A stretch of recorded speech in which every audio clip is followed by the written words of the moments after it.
Good morning students. Today I am going to start your science subject in standard 6. Your chapter 9 is the living organism and their surrounding. तो last video में हमने page number 80 पर activity 1 तक देखा था. आज देखेंगे page number 80 पर ही 9.2 हैबिटेट एंड एडेप्टेशन के बारे में. तो what do you find from the plants and animal list in activity 1? Did you find a large variety in them? So look at what you have entered in the column for the desert and column for the sea in table 9.1. Did you list very difficult kind of organism in these two columns? तो आपने देखा था कि इसमें था कि ये सारे कौन से इन फॉरेस्ट के, इन माउंटेन्स के, in deserts, in sea and any others के, ऐसे आपको किसके हेल्प लेके, टीचर्स, आपके फ्रेंड्स, पेरेंट्स की हेल्प लेके ये लिखना था. देखा ना एक्टिविटी 1 में. तो what are the surroundings like in this two regions. तो क्या है कि in the sea plants and animals are surrounded by saline water, यानी कि सैलाइन वाटर यानी कि जो सॉल्टी वाटर होता है वो. तो उसमें क्या है कि most of them use the air dissolve in water. क्या है कि most of them use the air. किसमें डिजोल्व होता है? The air dissolve in the water. There is a very little water available in the dessert. आपको पता है कि डिजर्ट में वाटर कैसा अवेलेबल होता है? वेरी लिटल क्वांटिटी में होता है. ठीक है. तो there is a very little water available in the dessert. It is very hot in the day time and very cold at night in the dessert. यानी कि डे में जो वाटर अवेलेबल, डिजर्ट में जो वाटर अवेलेबल होता है वो day में कैसा होता है? वेरी हॉट होता है. एंड नाइट में वो वाटर कैसा हो जाता है? कोल्ड हो जाता है. The animals and plants of the dessert live on the dessert soils. वो कहाँ? डिजर्ट की सॉइल से वहाँ वो क्या करते हैं? लिव करते हैं. And breathe air from the surrounding, यानी कि सराउंडिंग में से वो क्या करते हैं? एयर से ब्रेथ लेते हैं. ठीक है. तो there is a very little water available in the desert. तो डिजर्ट में कैसा? लिटल वाटर अवेलेबल होता है. And it is hot, it is very hot in the day time. Day time में वो वाटर कैसा होता है? हॉट होता है. एंड नाइट में, डिजर्ट में नाइट में कैसा होता है? कोल्ड होता है. एंड जो एनिमल्स एंड प्लांट्स वो कहाँ? जो डिजर्ट की सॉइल है उसमें क्या करते हैं? लिव करते हैं. The sea and the deserts are very very different surroundings and we find very different kinds of plants and animals in these two regions, isn't it? So let us look at two very different kind of organism from the desert and the sea, a camel and a fish. तो देखते हैं. The sea and the desert are very different surroundings. क्या है? जो सी and dessert है वो दोनों कैसे है? दोनों का सराउंडिंग कैसा है? डिफरेंट होता है कि नहीं? वो तो आपको भी पता है कि the sea and the desert are very different surrounding and we find very different kind of plants and animals in this two region. कौन से टू रीजन? तो सी एंड डिजर्ट. तो सी एंड डिजर्ट में हमें different plants and animals, different kinds के plants and animals भी ये दोनों रीजन में दिखने मिलता है कि नहीं? तो वो आपको ढूंढना है कि we find very different kind of plants and animals in this two regions, isn't it? तो let us took two very different kind of organism from the desert and the sea. यानी कि वो आपको देखना है कि ऐसे कौन सी टू वेरी डिफरेंट काइंड है ऑर्गेनिज्म के, वो from the desert and sea में. तो a camel and a fish. Desert में कौन होता है? ऐसे कैमल होता है कि नहीं?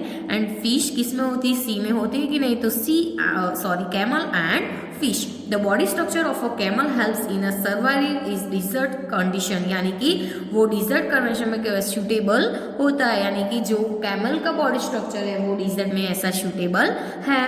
Camel have long legs which help to keep their bodies away from the heat of the sand. यानी कि डिजर्ट में सॉइल कैसी होती है? डिजर्ट की सॉइल भी, वाटर भी हॉट होता है एंड सॉइल भी डिजर्ट में कैसे? क्योंकि उधर लिटल वाटर का लेवल कैसा है? लिटल होता है. उसकी अवेलेबल वाटर कैसा होता है? लिटल होता है. तो उसकी सॉइल भी कैसी होती है? हॉट होती है. तो उसके लेग से वो क्या, उसकी बॉडी को क्या मिलता है? प्रोटेक्शन मिलता है. पता है ना? तो the body structure of a camel helps it survive a desert condition. Camels have long legs which help to keep their bodies away from the heat the sand, यानी कि उस बॉडी के हीट से कैसे ऐसा प्रोटेक्ट मिलता है। And exercise देखो आपको फिगर 9.2 में कैमल इन दैट सराउंडिंग, ऐसे सराउंडिंग में कैमल होते हैं। ये क्या है, डिजर्ट है, डिजर्ट में ऐसे कैमल होता है कि नहीं, और ऐसे प्लेस भी होता है डिजर्ट का। The excess small amount of urine that dung is dry, उसका डंग भी कैसा होता है, आपने देखा होगा कैमल का डंग कैसा होता है, ड्राई होता है। And they do not sweat, वो स्वेट होते नहीं। And sweet camels lose very little water from their bodies, क्या है ऐसे सिंस कैमल्स लॉस, कैमल क्या लॉस करते हैं, very little water from their bodies and they can live many days without water, यानी कि मैनी डेज कैमल को ऐसा वाटर नहीं मिलता तो भी वो क्या कर सकते हैं, ऐसे लीव कर सकते हैं। हम कर सकते हैं, नो, वो कैमल कर सकते हैं। तो क्या है कि since camels lose very little from their bodies and they can live for many days, उनको मैनी डेज पानी नहीं मिलता तो भी वो क्या कर सकते हैं, ऐसे लीव कर सकते हैं। दे can live for many days without water. Let us took at different kind of fish, अब हम देखेंगे डिफरेंट काइंड्स के फिश के बारे में। Some of this are shown in figure 9.3, तो डिफरेंट काइंड्स ऑफ फिश आपको फिगर में बताया, ये सारी क्या है, डिफरेंट फिश है, ठीक है। तो there are so many kinds of fish but do you see that all have something common about their shape, आपने वो भी नोटिस किया कि सारे शेप में कुछ, सारे फिश है तो उसके शेप में कुछ तो कॉमन है। All the ones shown have a streamlined, यानी कि क्या होता है, उसका जो सुव्यवस्थित होता है वो shape. That was discussed in chapter 8, discuss की थी चैप्टर 8 में। This shape helps them move inside water, वो उनका शेप होता है वो वाटर में मूव कर, वाटर के इनसाइड मूव होने में लिए क्या करते हैं वो, उन लोगों का जो शेप है वो क्या करता है, हेल्प करता है। तो this shape helps them move inside water. Fish have slippery scales, कैसी होती है, स्लीपरी स्केल, यानी कि हम ऐसे स्लीपरी होता है तो वो क्या, उसे स्लीपरी फिश को ऐसी स्लीपरी स्केल्स है ऑन देयर बॉडीज पर ऐसी स्लीपरी स्केल्स है। This scales protect the fish and also help in easy movement through water में ऐसी मूवमेंट होने, वो लोग मूवमेंट करते हैं तो वाटर में इजी मूवमेंट के लिए वो क्या करता है, स्केल्स जो है स्लीपरी स्केल्स वो क्या करता है, प्रोटेक्ट करता है एंड हेल्प भी करता है। वी डिस्कस्ड इन चैप्टर 8 में हमने डिस्कस की थी। The fish have flat fins and tails that help them change direction, जो फ्लैट फंस एंड टाइल्स है वो डायरेक्शन चेंज करने के लिए हेल्प करते हैं। And keep their body balance in water, water में उनकी बॉडी को बैलेंस करने के लिए भी हेल्प करता है। Gills present in the fish help them to use oxygen dissolve in water, जो गिल्स प्रेजेंट है वो फिश में वो किस में हेल्प करते हैं, oxygen dissolve in water. The gills present in the fish में क्या है, गिल्स प्रेजेंट है वो किसके लिए हेल्प करते हैं, तो they help them to use oxygen dissolve in water, ठीक है। We see that the features of fish help it to live inside water and the features of a camel help it to survive in the desert, क्या है, we see that the features of a fish के जो features है वो किसके लिए help करता है, तो live inside water, water के अंदर लिव होने के लिए। And the features of a camel के जो फीचर्स है वो किसके लिए हेल्प करता है, डिजर्ट के सर्वाइव के लिए, ठीक है। तो ये फिश एंड कैमल के बारे में आपको बताया था कि which that the features of a fish help of a live inside water, water में इंसर्ट होने के लिए वो उसके फीचर्स है वो हेल्प करता है। एंड कैमल को डिजर्ट में सर्वाइव करने के लिए उसके फीचर्स जो है वो क्या करते हैं, हेल्प करते हैं। We have taken only 2 examples from a very wide variety of animals and plants that live on the earth. In all this varieties of organism, ये ऑर्गेनिज्म की सारी जो वेराइटी है we will find that they have a certain features that help them live in the surrounding in which they are normally found, ऐसे हम surrounding में normally found कर सकते हैं, ठीक है। the presence of specific, क्या है कि the presence of specific यानी कि कोई ऐसा specific features है और certain habitats, उन लोगों के ऐसे habitats है which enable a plant or animal to live in its surrounding, उसको हम क्या बोलेंगे, एडेप्टेशन, यानी कि उन लोगों को ऐसी अनुकूलन है। Different animals are adapted to their surrounding in different way, तो जो डिफरेंट डिफरेंट एनिमल है वो उनके सराउंडिंग में एडेप्टेड है, तो different animals are adapted to their surrounding in different different way में, ऐसे वेज में, ऐसे सराउंड डिफरेंट डिफरेंट वे में होते हैं, ठीक है। The surroundings where organism live is called a habitat, उसको हम क्या बोलेंगे, हैबिटेट। तो the surroundings where organism live, वो ऐसा कोई सराउंडिंग्स है कि जहाँ ऑर्गेनिज्म क्या करता है, लिव, तो उनको हम क्या बोलेंगे, उसकी हैबिटेट। तो the surrounding where organism live is called a habitat. The organism depend for their food, कोई भी ऑर्गेनिज्म होते हैं वो किसके पर डिपेंड होते हैं, उनके फूड पर।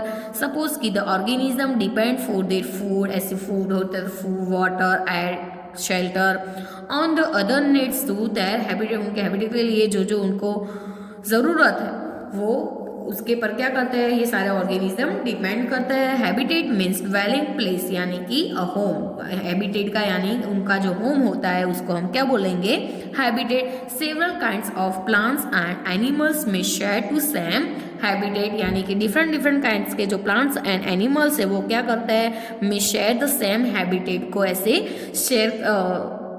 शेयर करता है, ठीक है। तो several kinds of plants and animals may share the same habitat, ठीक है। The plants and animals that live on land are said to be terrestrial habitat, उसको हम भी क्या बोलेंगे, टेरेस्ट्रियल हैबिटेट। तो some examples of terrestrial habitats, तो terrestrial habitats के जो एग्जांपल्स है उसको उसमें क्या है, some example of terrestrial habitats are forest, grasslands, deserts, coastals, यानी कोस्टल ऐसे दरियाई होते हैं, दरिया ऐसा कोई होता है, डिजर्ट, कोस्टल्स एंड माउंटेन का जो रीजन होता है वो माउंटेन, आप सबने देखा ही होगा, तो माउंटेन रीजन होता है वो भी किस में होते हैं, टेरेस्ट्रियल के हैबिटेट्स में। On the other hand the habitats of plants and animals that live in water are called aquatic habitats, यानी कि कोई भी ऐसे प्लांट्स एंड एनिमल्स है वो वाटर में लिव करते तो उसको हम क्या बोलेंगे, एक्वेटिक हैबिटेट, ठीक है। तो एक्वेटिक हैबिटेट के बारे में देखेंगे तो ponds, swamps, lakes, rivers and oceans are some example of aquatic habitats. Aquatic यानी कि ऐसे जो वाटर वाली जगह प्लेसेस होते हैं उसको हम क्या बोलेंगे, एक्वेटिक हैबिटेट्स। तो plants and animals that live in water are called aquatic habitats. तो एक्वेटिक हैबिटेट्स में कौन से एग्जांपल आएंगे, तो pond, swamp, lakes, rivers and oceans, ये सारे किसके हैं एग्जांपल्स हैं, aquatic habitats. There are large variations in forests, grasslands, deserts, coastals and mountain regions located in different parts of the world. This is true for all aquatic habitats. तो ये सारे aquatic habits के लिए as well वो क्या है, true है। तो the living things such as plants and animals in a habitat are called, उसको हम क्या बोलेंगे, उनकी बायोटिक कंपोनेंट्स। तो the living things such as plants and animals in a habitat are its biotic components. Various non living things such as rock, soils, air and water in the habitat constitute its abiotic, क्या बोलेंगे उसको, abiotic component. Sunlight and heats also form abiotic components of a habitat. जो sunlight and heat है वो क्या है, abiotic components of the habitat. Habitat के क्या है वो, एबियोटिक कंपोनेंट्स है। We know that some plants grow from seeds, आपको पता है कि सम प्लांट्स सीड्स ऐसे ग्रो होता है, सीड्स में से ग्रो होता है। तो we know that some plants grow from seeds. Let us look at some abiotic factors and their effect on seeds as they grow into young plants। तो चलो एक्टिविटी 2 देखेंगे। एक्टिविटी 2 में क्या है कि recall activity 5 in chapter 1। Chapter 1 की जो activity 5 है उनको याद करना है आपको। We made spots from moong and chana seeds. चना सीड्स एंड मूंग के क्या बनाए थे, ऐसे स्पॉट्स बनाए थे। When the seeds turn into a spots, यानी कि जो सीड्स था वो चना एंड मूंग का जो सीड्स था वो किस में टर्न हुआ, स्पॉट्स में। तो उसको हम क्या बोलेंगे, जर्मिनेट बोलता है कि नहीं, तो वो क्या है, जर्मिनेट, ठीक है। तो ये सारे उसका जो जर्मिनेटेड होता है उसके बारे में हमने मूंग एंड चना के सीड्स के बारे में देखा था। This was the beginning of a new plant, यानी कि वो क्या होता है, न्यू प्लांट का बिगिनिंग होने का स्टार्ट होता है फ्रॉम द सीड्स में से न्यू प्लांट का बिगिनिंग होने का स्टार्ट हो जाता है। कलेक्ट सम ड्राई मूंग सीड, आपको क्या करना है, सम ड्राई मूंग सीड से उसको क्या करना है, ऐसे कलेक्ट करना है। Keep a small heap of a smear aside and soak the rest in a water for a day, यानी कि डे के लिए क्या करना है, वाटर में ऐसे रेस्ट करने के लिए रखना है। Divide the socked seeds in 4 part, यानी कि ऐसे सॉक्ड सीड्स है उसको 4 पार्ट में क्या करना है, ऐसे डिवाइड करना है। And keep 1 part completely submerged in water, जो सबमर्ज्ड कंप्लीटली 1 पार्ट जो है उसको क्या करना है, वाटर में सबमर्ज करना है फॉर 3-4 डेज के लिए। ठीक है, समझ, यानी कि ऐसे उनको डुबाना है। Do not disturb the dry seeds and to submerge in water, यानी कि डिस्टर्ब दोनों को करना नहीं है। कि 1 part in socked seeds in Sunny room and another is completely dark region like a cupboard, cupboard जैसा कोई डार्क रीजन है उसमें कंप्लीटली उसको रखना है। और दूसरे इसमें sunny room and another in a completely dark region like a cupboard जैसे। That does not allow any light to come in, उसमें कोई भी एनी लाइट आनी नहीं चाहिए। Keep the last part in the very cold surrounding, जो last part है वो वेरी कोल्ड सराउंडिंग, यानी कि कोई भी ऐसा कोल्ड एटमोस्फियर है उसमें उसको रखना है। See in refrigerator or with ice around them, refrigerator में रखते हो तो भी चलता है। Set this 3 parts in germinate by rising them और draining the water every day. क्या करना है, एवरीडे वाटर को ऐसे ड्रेनिंग करना है। व्हाट डू यू नोटिस, आपने क्या नोटिस किया, आफ्टर अ फ्यू डेज के बारे में, फ्यू डेज के बाद do the seeds in all the 5 parts germinate equally, यानी कि सारे सीड्स के जो पार्ट्स थे वो इक्वल जर्मिनेट हुए। Do you find slower or no germination in any of these, तो देखते हैं कि do you find the abiotic factors like air, water, light and heat are very important for the growth of plants। तो आपको पता है कि कोई भी प्लांट्स का ग्रोथ होने के लिए क्या क्या उसको जरूरी है, एयर भी जरूरी है, वाटर, लाइट, हीट, ये सारी चीजें इंपॉर्टेंट है कि नहीं। तो do you find that abiotic factors like, जो उसके एबियोटिक फैक्टर्स है उसमें क्या क्या है, air, water, light and heat are very important for growth of plants के ग्रोथ के लिए वो सारे क्या है, इंपॉर्टेंट है। In fact, these abiotic factors are important for all living organism। जो abiotic factors है वो सारे living organism के लिए क्या है, important है। तो abiotic factors में कौन कौन आएगा, air, water, light and heat, ये सारे very important है। We find that organisms exist in very cold as well as very hot climates and surroundings, isn't it? तो how do they manage survive, ऐसे वो कैसे manage करेंगे। तो क्या है, there is where adaptation comes in, तो adaptation does not take place in short time, यानी कि ऐसे शॉर्ट टाइम में नहीं होता, over 1000 of years. The abiotic factors of a region change those animals which can not adapt to this change out and only the adapted ones survive. Animals adapt to different abiotic factors in different ways. The result is variety of organism present in different habitats. Let us look at some habitats. हम ऐसी कोई habitats के बारे में देखेंगे। The abiotic factors of this and the adaptation of animal of these habitats के बारे में हम देखेंगे। अभी कोई टेरेस्ट्रियल ऐसी habitat है तो उनके बारे में हम देखेंगे।